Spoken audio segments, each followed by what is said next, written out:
자, 로마서 7장 13절부터 끝절까지 좀 길죠? 그럼 한번 따라와 보세요. 이게 그냥 말이에요, 말. 사도 바울의 자전적인 고백인데 어렵지 않습니다. 13절. 그런즉 선한 것이 내게 사망이 되었느냐? 그럴 수 없느니라. 자, 선한 것은 윗구절에 나오죠. 율법은 거룩하고 의롭고 선하다. 바로 율법을 말하는 것이겠죠. 그럴 수 없느니라. 오직 죄가 죄로 드러나게 위하여 선한 그것으로 말미암아 율법으로 말미암아 나를 죽게 만들었으니. 자, 율법은 우리를 죽음까지 몰고 가죠. 지난주에 나눴죠. 죽어야 자유가 있고 죽어야 벗어나고, 이는 계명으로 말미암아 죄로 심히 죄되게 하려 함이라. 이게 율법의 역할이에요. 14절. 우리가 율법은 신령한 줄 알거니와. 성경에서 신령이란 말은 영적이고 영이란 뜻이에요. 그래서 다른 성경에는 율법은 영적인 줄 알거니와 이렇게 번역했어요. 자, 율법은 신령한 줄 알거니와 나는 육신에 속하여 죄 아래 팔렸도다. 자, 육신에 속해 있다. 기억해 보세요. 15절. 내가 행하는 것을 내가 알지 못하노니 곧 내가 원하는 것은 행하지 아니하고 도리어 미워하는 것을 행함이라. 16절. 만일 내가 원하지 아니하는 그것을 행하면 내가 이로써 율법에 선한 것을 시인하노니 이제는 그것을 행하는 자가 내가 아니요 줄고 보세요. 내 속에 거하는 죄니라.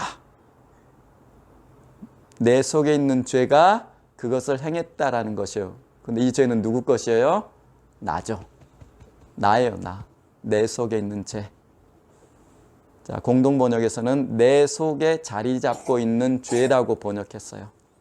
내 속에 자리 잡고 있는 죄. 18절. 내 속, 곧 내 육신에 선한 것이 거하지 아니하는 줄 아노니. 자, 육신에 선한 것이 없대요. 원함은 내게 있으나 선을 행하는 것은 없도다. 원하긴 하지만 그렇게 살 수 있는 능력이 있어요, 없어요? 없다라는 것이에요, 우리에게. 19절. 내가 원하는 바 선은 행하지 아니하고 도리어 원하지 아니하는 바 악은 행하는도다. 자, 매일 악에 패배당한다는 것이에요.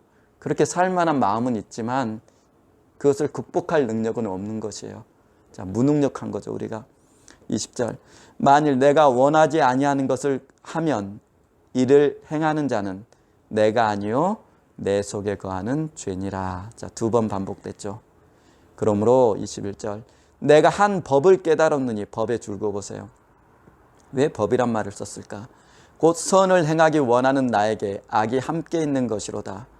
내 속사람으로는 하나님의 법을 즐거워하되 내 지체 속에 한 다른 법이 내 마음의 밥과 싸워 내 지체 속에 있는 죄의 법 아래로. 자, 내 지체 속에 있는 죄의 법. 아까 내 속에 거하는 죄죠. 근데 거기다도 법이란 말을 붙였죠. 그렇죠? 나를 사로잡아 오는 것을 보는도다. 자, 내 속에 있는 죄가 나를 끌고 다닌다는 뜻이에요. 오호라, 나는 공고한 사람이로다. 나는 비참한 사람이로다. 이 사망의 몸에서 누가 나를 건져내랴. 25절. 우리 주 예수 그리스도로 말미암아 하나님께 감사리로다. 그런즉 내 자신이 마음으로는 하나님의 법을, 육신으로는 죄의 법을 섬기노라. 자, 이해는 되시죠? 왜냐하면 지금도 우리가 현실적으로 겪고 있는 문제예요. 예수 믿지만 우리 안에서 현재도 일어나고 있는 일이에요. 자, 이제 오늘 말씀 나눠보십시다. 자, 지난주에 이런 뉴스가 났죠. 어떤 산부인과에서 생후 5일 된 아기를 간호사가 학대해가지고 뇌사에 빠졌나요? 어떻게 됐죠? 그 뉴스 들으셨죠? 생체 기능이 전무하답니다. 살아는 있는데 그 간호사가 아이를 집어 던지고 막 함부로 팔을 들고 막 이렇게 하고 막 폭행하고 막 그래가지고 그 아이가 거의 식물인간 상태에 빠졌어요. 태어난 지 딱 5일 됐어요. 청와대 청원까지 올라갔었죠. 자, 그리고 어제는 엊그제인가요? 23살 되는 미혼모가 자기 3살 된 딸을 폭행해서 사망한 사건이 있었죠. 자, 이런 뉴스 들을 때마다 저는 항상 가슴이 철렁해요. 왜냐하면 설마 그 두 분 예수 믿는 분 아니겠지? 그 생각이 제일 먼저 들기 때문에요. 왜 그래요? 며칠 전 신문에, 과거에는 그렇지 않았어요. 한 10년 전만 통계를 봐도 기독교인들의 범죄율이 한 3위 정도 됐었어요. 종교별 범죄율을 통계청에서 통계를 내요.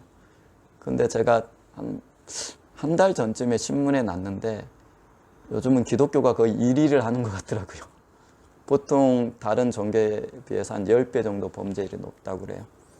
그 중에 목회자의 범죄율도 상당히 높고요. 자, 죄를 짓는 데 있어서는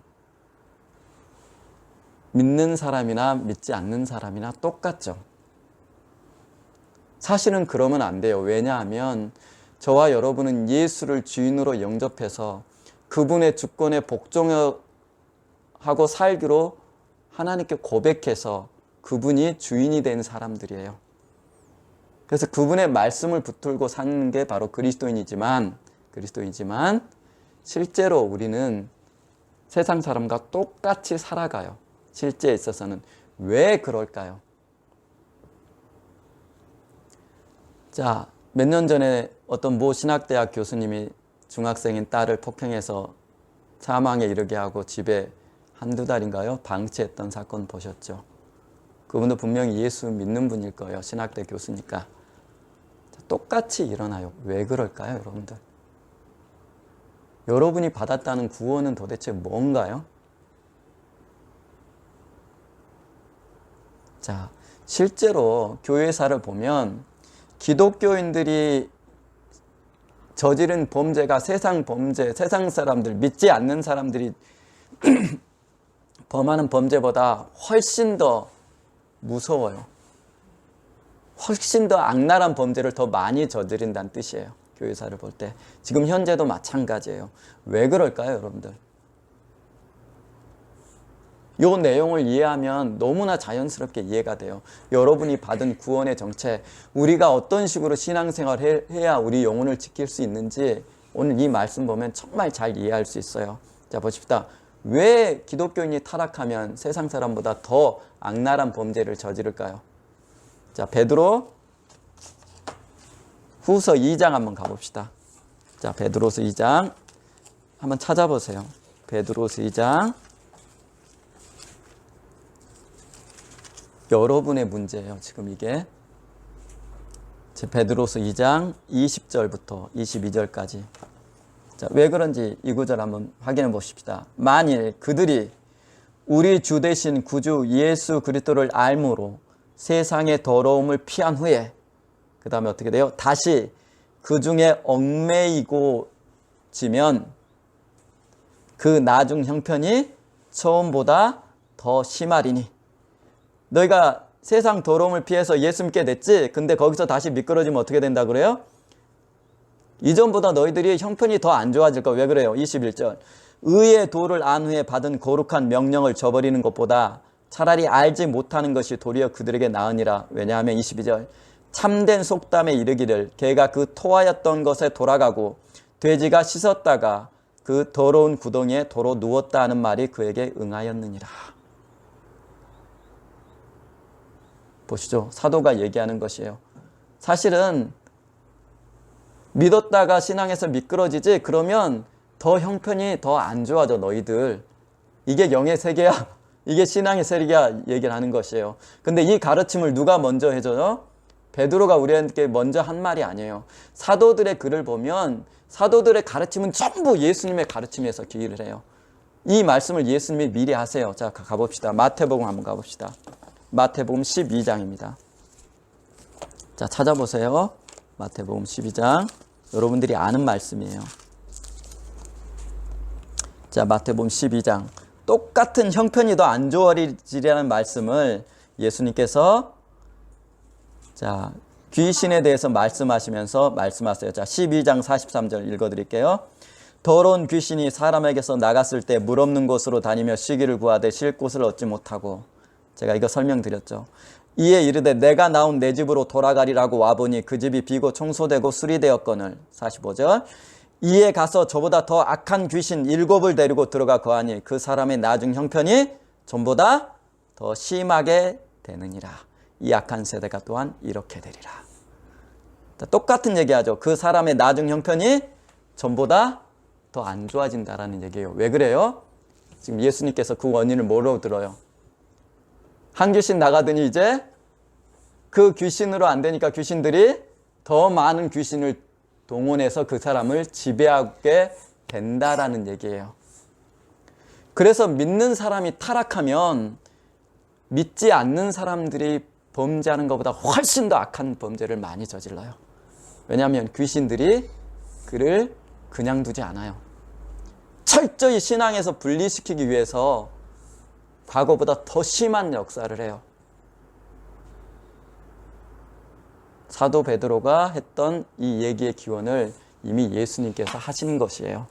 자, 그러면 믿는 우리에게 귀신이 이렇게 할 수 있는 이유가 오늘 사도 바울이 했던 말에서 우리가 이해할 수 있어요. 자, 여기 보시면 돼요. 자, 제가 칠판 써놨죠. 한수 선생님 여기 보세요. 이거 보세요. 제가 사람 2명을 그려놨어요. 자, 근데 둘 다 저예요. 둘 다 접니다. 자, 요 그림은 제가 예수 믿기 전. 요 그림은 제가 믿은 후예요. 여기다가 여러분의 가족, 친구, 부모든 믿지 않는 사람이 있다면 대입해 보세요. 자, 제가 믿기 전에 저의 상태가 이래요. 보십시다. 믿기 전에 저의 왕은 누구예요? 내가 누구를 섬기며 살아요? 로마서에 나오죠. 그렇죠. 죄가 왕이라고 로마서에 기록하죠. 이 죄는 누구예요? 누구와 같은 말이에요? 마귀. 죄가 왕이고 마귀가 왕 노릇하고 그의 종으로 노예로 살고 있는 상태가 바로 나예요. 다시 말해서 죄의 통치 아래 있는 존재가 바로 나란 얘기예요. 그리고 이때 법적으로 제가 무슨 책임을 지고 있어요? 자, 모든 인간은 태어날 때부터 무엇을 갖고 태어난다고 그랬어요? 죄책과 오염을 가지고 태어난다고 그랬죠. 죄책이란 말은 죄에 대한 책임, 곧 죄에 대한 형벌로서 사망이라는 책임을 가지고 태어난다는 얘기예요. 다시 말해서 인간은 태어나자마자 형벌이 예정되어 태어난 거예요. 형벌이라는 법적 책임을 가지고 태어난다라는 뜻이에요. 그래서 이대로 있으면 전부 다 지옥불에 들어갈 존재들이 바로 인간이에요. 자, 법적이라 그랬어요. 죄책. 그리고 또 하나는 뭐예요? 오염. 자, 죄책은 법적인 것이고 오염이란 말은 우리 안에 존재하는 부패한 본성을 실제로 부를 때 교리적으로 오염이라 불러요. 자, 여기 보세요. 요게 제 마음이에요. 마음은 영혼의 현관 같은 것이에요. 자, 이 마음이 어떻게 됐어요? 예수님이 세상에서 가장 더러운 게 뭐라고 그랬어요? 사람의 마음이라고 그랬죠. 요 상태예요. 죄의 통치 아래서 사망이란 죄책을 지고 그 마음은 부패에서 태어나는 게 바로 인간이에요. 자, 그럼 보십시다. 자, 이런 내가, 이렇게 출생한 제가, 자, 잘 들으세요. 이렇게 태어난 제가 예수를 믿게 되었어요. 그럼 이제 왕이 누구로 바뀌어요? 그렇죠. 예수님을 바뀌죠. 로마서에서는 의라고 불렀어요. 하나님의 한 의. 그분이 누구예요? 의가 왕 노릇하였으니 라고 해요. 이 의가 누구예요? 예수님이요. 여러분의 왕은 예수가 됐어요. 주인이. 그래서 예수님의 통치로 여러분이 이렇게 이전된 거예요. 그래서 골로새서에 그 아들의 나라로 옮겨졌다라고 표현하는 거예요. 구원을. 자, 그러면 이 죄책은 어떻게 돼요? 이건 법적인 개념이라고 그랬죠. 죄의 책임, 사망이라는 형벌을 예수님이 대신 당해 주셨고 우리가 믿음을 통해서 예수님이 당해 주신 사망, 그것이 적용돼서 죄책에서 벗어난 것이죠. 그래서 우리는 사망을 당하지 않아요. 이게 구원이에요. 법적이라고. 이렇게 옮겨진 자를 뭐라 그래요? 의가 왕인 그분의 의로 힘입어서 죄인 된 우리가 비로소 뭐가 됐어요? 의인이 된 것이에요. 요건 죄인, 요건 의인. 그래서 죄책, 사망, 요것도 법적 개념이고 죄인도 법적 개념이고 의인이란 말도 법적 개념이에요. 무슨 뜻이요? 죄사함이란 말은 법적 개념이란 뜻이에요. 그렇죠? 둘 다. 그래서 죄사함과 의인은 같은 의미로 표현돼요. 그래서 성경에 같은 의미예요. 자, 그래서 요거는 딱 일회적이에요. 단 한 번. 그래서 히브리서에 단번에란 말이 있죠. 자, 그 다음 문제는 뭐예요? 자, 요건 이제 다 해결됐어요. 문제는 뭐예요? 요거예요. 왜 예수 믿는 사람들이 예수 안 믿는 사람처럼 똑같이 행동하고 살아요? 그렇죠. 요거예요. 마음의 부패함. 마음의 부패함. 요게 예수 믿어도 그대로 있어요. 물론 달라져요. 뭐가 달라지냐면 우리가 예수 믿을 때 예수의 이름이 그리고 그와 하나 되신 삼위일체 안에서 하나 되신 성령께서 우리 영혼에 이렇게 임재하시면서 부패한 우리의 마음을 다스리기 시작하시죠. 뭘 통해서 다스린다 그랬어요? 예수의 말씀, 그리고 우리는 그분의 말씀에 순종함으로 다스리면서 우리의 마음을 지배해 가시는 거죠. 그래서 예수 믿어도 여러분의 마음이 죄성이 사라졌다라고 생각하시면 안 돼요. 요거는 그대로 와요. 단지 그 안에 하나님의 생명의 성령의 생명의 원리가 심어졌을 뿐이에요. 그래서 그분 앞에, 그분의 말씀 앞에 순종하려고 하지 않으면 여러분의 마음의 부패함이 그대로 밖으로 뛰쳐나온다라는 것이에요. 그렇죠? 그래서 예수 믿어도 믿지 않는 사람과 똑같은 죄, 오히려 더 심한 죄를 짓고 살아요. 왜 그래요? 자, 귀신들이 여러분을 그냥 두지 않기 때문에 그래요. 어떻게든 죽이고 파멸시키려는 노력을 여러분 안에서 하기 때문에 불신자들은 그럴 필요가 없죠. 왜요? 애초에 죄가 왕이니까 그냥 죄가 시키는 대로 사는 거예요. 그냥 그 마음과 생각이 원하는 대로. 에베소서 2장 나오죠. 그냥 살아요. 이 상태를 제가 절대적인 죄의 지배 상태라고 불렀죠. 하지만 믿는 사람은 여기서 벗어났죠. 근데 뭐가 문제가 돼요? 이 마음의 부패함이요. 이것은 성품이에요. 여러분의 성격. 죄가 성격화되어 있어요. 인간은. 성격이 바뀌어요? 안 바뀌어요? 잘 안 바뀌죠. 안 바뀌죠. 그처럼 여러분 안에 죄성은 결코 바뀌지 않아요. 그러면 이 안에 이제 뭐가 공존하게 돼요? 여러분의 마음 안에 부패한 본성, 요게 하나 있고, 두 번째 이 안에 뭐가 있어요? 하나님의 생명의 성령께서 통치하는 것, 이 두 개가 갈등을 해요. 그래서 여러분들이 성령 충만하면 이 죄악된 본성을 제압하고 하나님의 일을 할 수 있지만, 성령 충만하지 않으면 얼마든지 여러분 내면 안에 있는 악함이 밖으로 뛰쳐나오는 것이에요.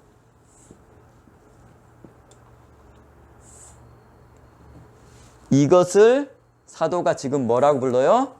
내 속에 자리 잡고 있는 죄라고 부르는 것이에요. 내 속에 자리 잡고 있는 죄. 자, 그러면 이제 우리가 질문해 봅시다.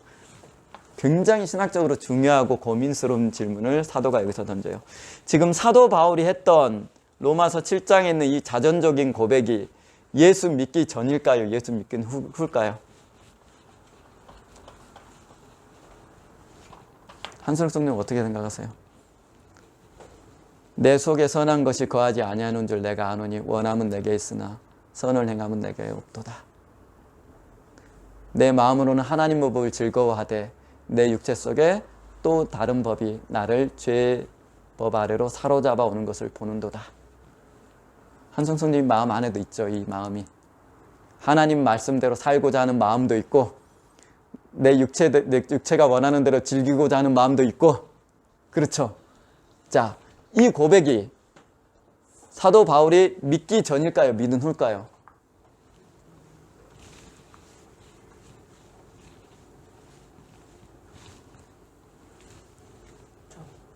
전혀? 왜 그렇게 생각하세요?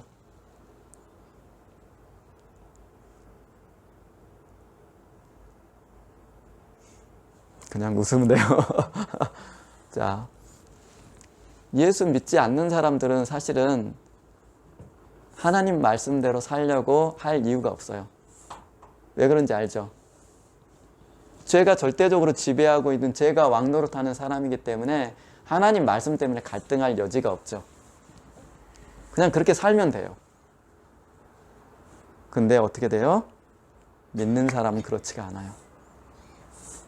신학적으로 이 구절을 사도 바울이 이 자전적인 고백을 예수 믿기 전인가 예수 믿기 전 후인가 라고 논쟁이 많아요. 근데 저는 예수 믿긴 후라고 단호하게 얘기해요. 자, 이건 오카는 목사님도 이쪽에 표를 던지셨어요. 왜 그럴 것 같으세요? 저는 전혀 다른 측면에 그렇게 결론을 내요. 보통 신학자들보다 좀 달라요. 그렇게 결론 내린 근거가 첫 번째, 바울이 율법이 나를 죽이는 법이라는 것을 깨닫게 된 게 언제일 것 같으세요? 생명에 이르게 할 율법이 내게 이렇게 표현하죠, 바울이. 사실은 내가 율법대로 살고 몸부림치고 율법을 줄살살했던 이유가 뭐예요? 율법이 내게 생명을 줄 것이고 나를 의롭게 해줄 거라고 생각했기 때문에 그래요. 그런데 뭐하고 나니까 그게 아니더라는 걸 깨달아요? 예수 믿고 나니까. 예수 믿고 나니까 율법이라는 게 사실은 엑스레이처럼 MRI처럼 너 그렇게 살면 죽어. 내 안을 뚜렷이 투시해서 너 암 말기여서 좀 이따 죽을 거야. 너 멸망해. 이걸 가르쳐주는 게 율법이었다라는 것을 예수 믿고 난 후에 되돌아보니까 깨닫게 된 거예요. 율법 안에 있었을 때는 몰랐다는 거예요. 그 사실을. 근데 예수 믿고 나니까 율법이 사실은 의롭게 해준 것이 아니고 내게 생명을 준 게 아니고 율법이 사실 나를 죽이는 법이었구나라는 걸 깨달았다라는 것이에요. 그러니 이것은 믿기 전에 이 얘기가 아니란 뜻이에요. 두 번째, 자, 율법은 인간의 마음을 규율해요, 안 해요?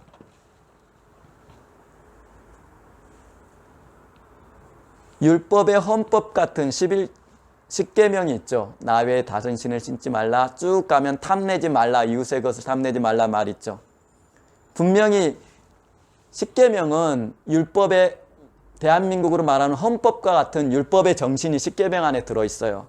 그리고 그 안에 탐내지 말라 그 말이 들어있어요. 사도 바울도 로마서에 율법이 탐내지 말라 아니었다면 내가 탐심을 알지 못했을 것이라 라고 고백을 해요. 그렇죠. 하지만 율법의 헌법과 같은 10계명에 그 구절이 있지만 율법은 실제로 어떻게 해요? 그 마음에 있는 것이 객관화, 죄로 실행됐을 때만 규제를 해요. 대한민국 법처럼 내가 누구 것을 훔쳤거나 누구 거를 때렸거나 누구를 죽였거나 했을 때만 그 사람을 규율을 한다라는 거죠. 객관화된 죄만 해요. 그렇죠? 우리나라 마음도 그렇죠. 내가 저 사람 거 훔쳐야지 이걸 대한민국 법이 와서 너 마음 먹었으니까 감옥에 가야 돼. 이렇진 않죠. 그렇죠?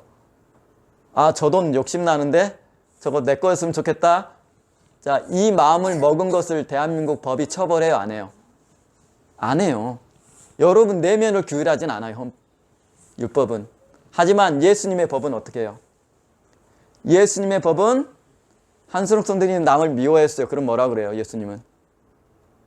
율법은 아무 말도 안 해요, 거기다가. 하지만 예수님은 뭐라 그래요? 그렇죠. 네가 형제 미워했니? 넌 살인을 이미 한 자야. 그리고 마음의 죄라는 게 맺히는 순간에 이미 죄가 범해졌다라고 예수님은 이미 선언해버렸어요. 율법은 내면을 규율하지 않아요. 그래서 내 내면에서 죄가 싸우는 것에 대해서 아무런 관심이 없어요. 무슨 얘기냐? 이미 바울은 예수님께서 우리 내면의 죄를 지적하신다는 것, 그것이 죄라는 개념을 갖고 있다라는 얘기예요. 이게 두 번째 근거예요. 그리고 세 번째 보십시다. 세 번째 근거. 자, 금방 이런 근거들은 자, 성경 통으로 봤을 때 바울의 회심 과정을 봤을 때 했던 근거고요. 자, 8장 보면 알아요. 8장 보면 자, 보십시다. 8장 6절부터 보십시다. 7장 바울의 자전적인 고백 이후에 8장에 보면 이런 고백을 해요. 육신을 따르는 자는 육신의 일을, 영을 따르는 자는 영의 일을 생각하나니 육신의 생각은 사망이요 영의 생각은 평안이니라. 육신의 생각은 하나님과 원수가 되나니 하나님 법에 굴복하지 않을 뿐만 아니라 쭉 이 얘기를 하면서 육신에 있는 자는 하나님을 기쁘시게 할 수 없느니라. 그러면서 13절 보세요. 너희가 육신대로 살면 반드시 죽을 것이로되 영으로서 몸의 행실을 죽이면 살리니 하면서 뭐라 그래요? 무슨 얘기예요? 육신의 생각, 육신, 이게 뭘 받는 말이에요? 우리 안에 있는 죄로 행하고자 하는 소욕, 이것을 8장에 이렇게 표현을 해요. 너희 믿는 자들, 너희가 육신대로 살면 반드시 멸망한다라는 경고를 해요. 무슨 얘기예요? 7장이 믿는 자 안에 그대로 역사하고 있다라는 얘기예요. 지금 8장에 이미 설명을 해요. 그것이 믿은 후에 너희의 상태라는 얘기예요. 그러나 믿기 전과 뭐가 달라요? 이미 생명의 성령이 너희 안에 심겨졌으니 그분을 의지하면 어떻게 해요? 너희가 그 죄를 넉넉히 이길 수 있다라는 얘기예요. 이래서 바울이 했던 이것은 자전적 고백은 예수 믿은 후의 사건이에요. 이제 여러분 안에 한번 들여다보세요. 이제 자, 자꾸 한성성 선생님 예를 들어서 죄송합니다. 아니요, 저를 예를 들어볼게요. 자, 이게 제 마음이에요. 자, 제 마음. 자, 예수님은 우리의 마음에 죄가 생기는 순간부터 이미 죄는 완료된 거라고 생각해요. 자, 제가 남의 재물에 욕심을 품었어요. 그럼 이미 죄예요, 아니에요? 죄예요. 이미 죄가 완료된 거예요, 예수님한테는. 그렇죠? 자, 제가 누구를 죽이고 싶은 마음을 품었어요. 마음에 미움을 가지고 있어요. 자, 우리 대한민국의 며느리들은 공통적으로 시어머니에 대한 미움이 있죠. 자, 이 마음을 품었어요. 죄예요, 아니에요? 그렇죠. 예수님의 가르침에 따르면 이미 저는 누군가를 죽인 거예요. 시어머니를. 그렇죠. 그렇죠? 웃으셨어요. 죽인 거예요. 그렇죠? 자, 내 마음에 우리 집사람 외에 다른 여성을 바라보고 음란함을 품었어요. 그럼 저는 이미 뭘 한 거예요? 그 여자를 간음이 이미 이루어진 거예요. 이게 예수님의 말씀이에요. 이미 너는 마음에 그 생각만 해도 이미 너는 완료한 것이다. 이 마음이 우리 안에 없다고 부인할 사람이 있어요, 없어요? 아무도 없어요, 여러분. 믿는 여러분도 마찬가지예요. 그러니까 회개가 그렇게 중요한 거예요. 회개는 여러분을 살리려고 하나님이 주신 것이에요. 예배 때마다 여러분들이 회개하는 건 바로 이 부분이에요. 이런 것들로 인해서 인간은 마음으로도 죄를 짓고 때로는 이게 행동으로도 이루어져서 주중에 죄를 지을 수밖에 없는 존재예요. 그래서 회개하는 것이에요. 자, 문제는 여러분들이 이것을 이길 수 없다라는 것이에요. 여러분 스스로는. 왜요? 아까 내내 얘기했죠. 사도 바울이 무슨 얘기예요? 자신의 무능력에 대해서 얘기를 하죠. 그렇죠. 내가 막 살라고 하는데 그게 돼요, 안 돼요? 안 된다라는 것이에요. 내가 기도 많이 해보려고 그러는데 돼요, 안 돼요, 기도가? 안 되죠. 왜요? 내가 육신에 속하여 죄에 팔렸도다. 육신에 속하여 죄의 법 아래로 나를 끌고 가는도다 라고 얘기를 하죠.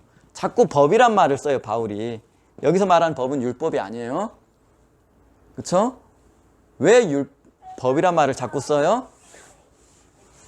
자, 요게 중요해요. 오늘 핵심이에요. 왜 바울이 여기서 법이란 말을 자꾸 써요?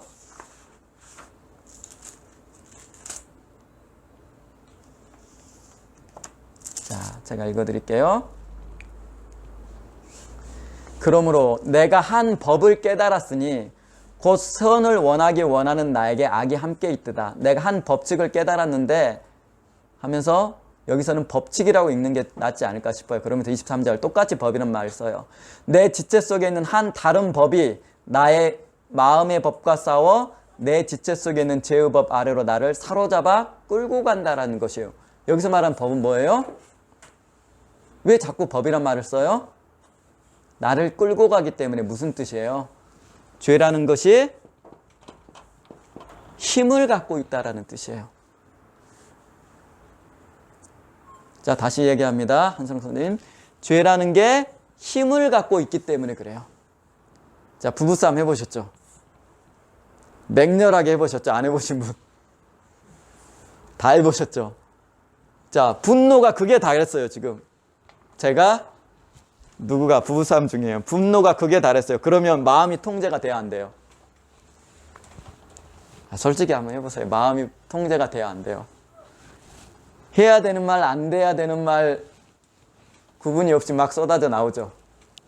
때로는 뭘 집어던지기도 하죠. 옛날 어른들 싸움 많이 그런 거 많이 봤죠. 왜 그래요? 그때 자기 통제가 돼야 안 돼요? 안 되죠. 근데 그것이 어디서 나와요? 밖에서 주어져요? 아니에요. 내 안에서 분노가 힘으로 작용하는 것이에요. 그래서 아무것도 안 보이게 만들어요. 자, 엊그제 3살 된 아이를 미혼모가 때려서 사망에 이르게 했다 그랬죠. 주먹으로 무차별 폭행했다 그래요. 그리고 빗자루로. 그래서 애가 온몸에 피멍이 든 채 사망했어요. 자, 이 사람 예수 믿는지 안 믿는지 상관없어요. 왜? 인간의 마음은 다 똑같아요. 믿지 않는 사람은 믿지 않는 대로 그 마음이 죄가 지배하고 있기 때문에 너무나 당연한 것이에요. 하지만 믿는 사람은 믿는 대로 성령의 통치 아래 자기를 내놓지 않으면 똑같이 행동을 해요. 자, 그 사람 마음이에요. 원인은 모르지만 분노가 가득 찼을 것이에요. 그러죠? 근데 그것이 통제가 됐어요? 안 됐어요? 안 됐어요. 왜요? 그 분노가, 죄가 힘을 가지고 그 사람을 끌고 다니는 거예요. 그 장면이에요. 지금 사도가 얘기했던 것. 자꾸 내 안에 있는 죄가 힘을 가지고 나를 붙잡고 질질질질 끌고 다니는 것이에요. 이렇게. 이해되시죠? 이해되시죠? 그 상태예요. 그 상태예요. 그래서 자기도 모르게 충동이란 말 쓰죠. 자기 안에 잠재하고 있던 이런 악한 본성이 튀어나와서 그 아이를 죽음에 이르게까지 하는 것이에요. 통제 못하고. 그래서 죄는 힘을 가지고 있어요. 근데 이 죄가 어디 있어요? 내 속에 거하는 죄니라. 우리 안에 있어요. 이렇게 인간이 악한 존재예요, 여러분들. 사도가 지금 2번씩, 3번씩 얘기를 하죠. 내 속에 거하는 죄니라, 내 속에 거하는 죄니라, 내 지체 속에 있는 죄라고 얘기를 해요. 이게 외부에 있는 것이 아니고 우리 안에 들어있다라는 것이 우리의 마음 안에. 뭘 가지고요? 힘을 가지고, 권력을 가지고 얼마든지 여러분들을 끌고 질질질 끌고 다닐 수 있을 만한 힘을 가지고 있어요. 그게 어디? 우리 마음 안에 있는 죄.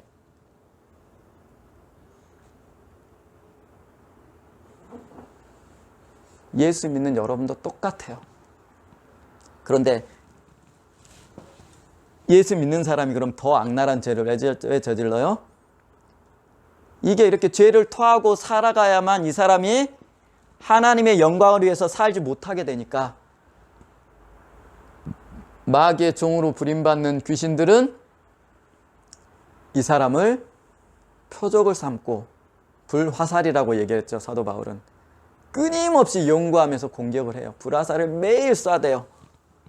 그러니 믿는 사람은 안 믿는 사람보다 죄에 빠져들면, 죄를 탐닉하기 시작하면 10배, 100배 무섭게 빠져들어가요. 그래서 믿는 사람들의 번제가 훨씬 더 무서워요.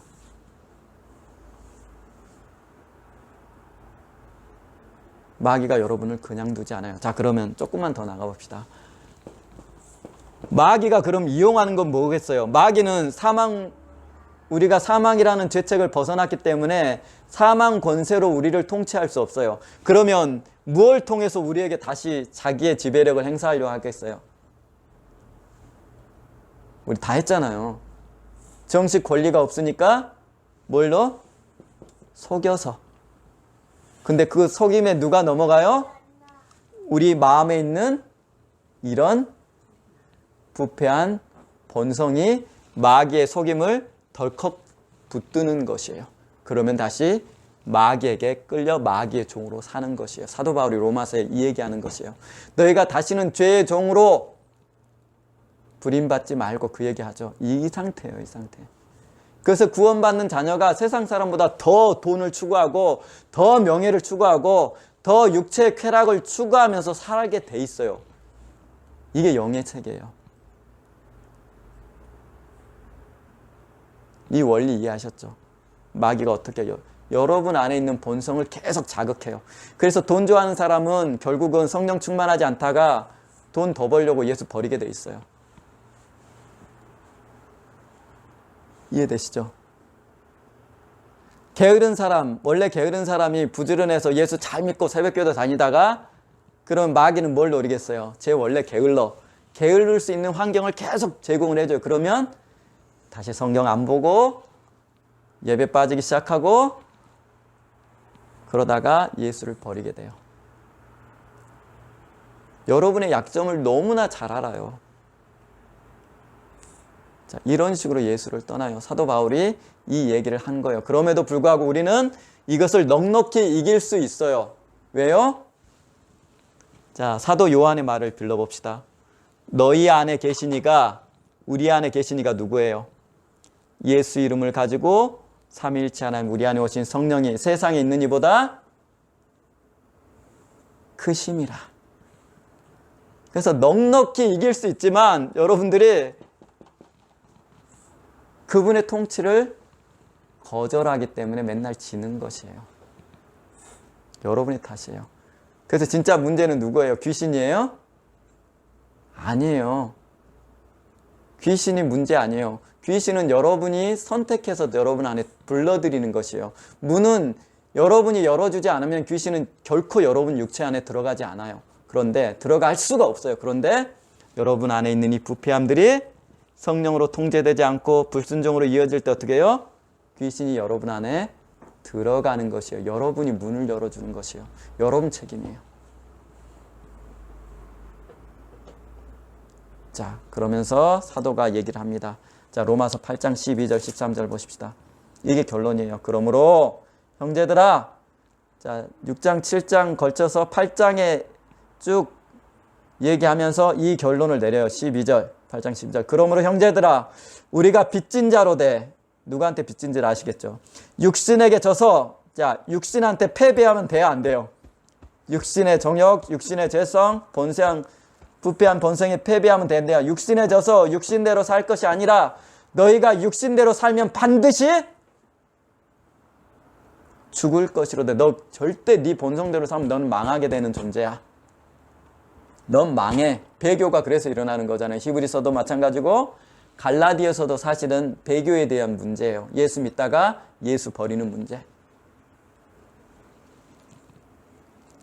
너희가 육신대로 살면 반드시 죽을 것이로되 영으로서 몸의 행실을 죽이면 살리니.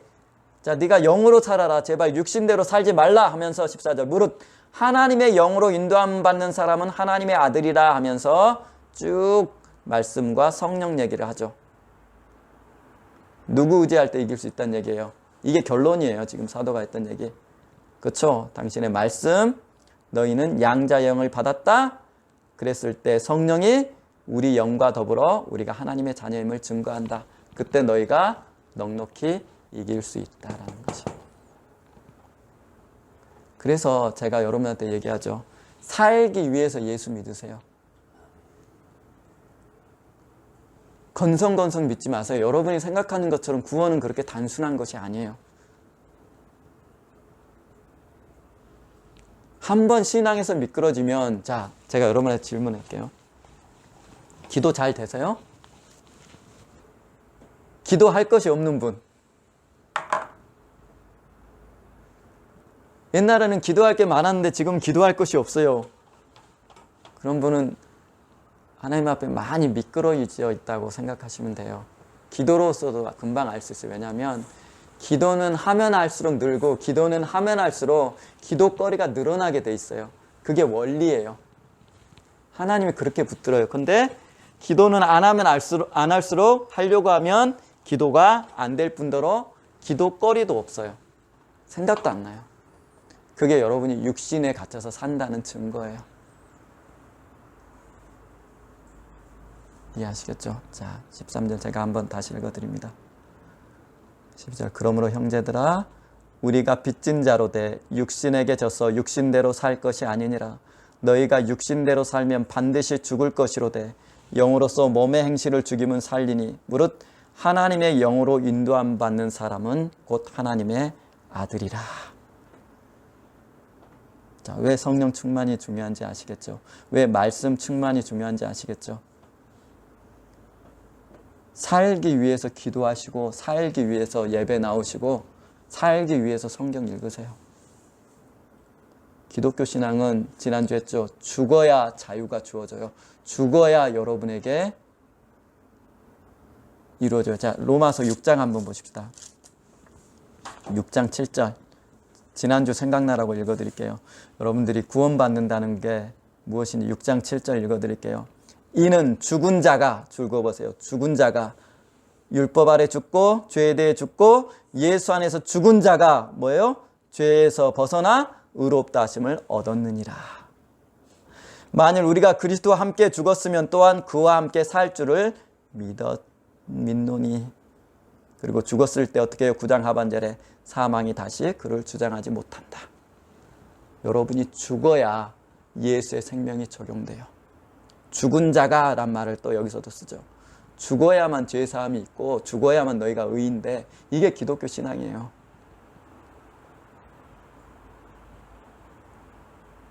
이것이 예수 앞에 깨뜨려진 진짜 그리스도인이에요, 여러분들. 내가 10억 줄게 너 예수 부인해 하면 다 부인하겠죠, 요즘 세상에서는. 그렇죠?